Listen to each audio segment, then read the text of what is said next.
Hi.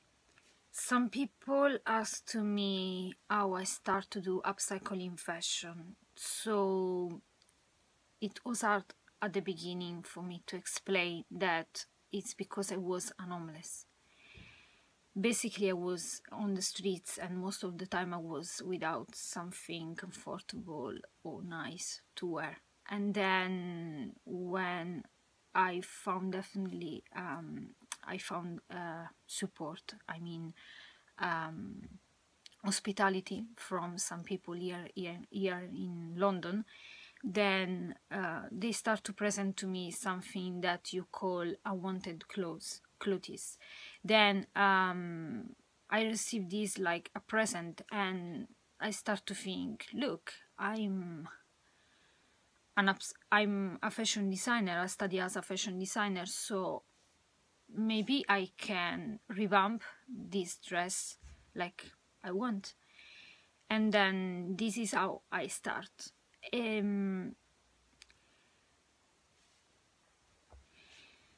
So while I was trying to rebuild myself, I start to cut and revamping all this dress, and this was very important for me to keep my mind busy and to forget about all other things was coming around me.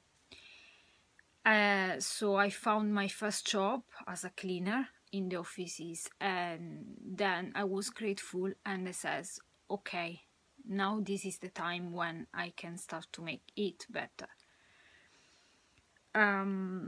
While I was carrying on improving the English language, basically, and to find all the other activities that can support me and my business, obviously, that was starting.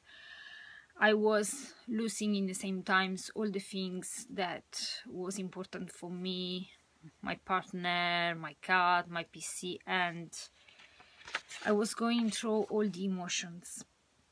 But I was trying to keep most strong as possible, and I start to do a research online where I go to find, I went to discover that it was a new idea of fashion, which is called sustainable, and in where my idea of upcycling was fitting perfectly. So at this point, my question was basically there are, considering that the landfill are overfull of garments that we don't want to use anymore, but at the same times we like fashion and we want to have the wardrobe always new, then why we can't go simply to into the process of upcycling fashion, so in the same time we can reduce definitely the waste for that is good, which is good for the environment, and we can have new fashion all the time. So this is why I call this business Luciana Soul, because the names describe where the garments come from, so the history, and where they come from, how they are made, who made it. And I think all these things are very important.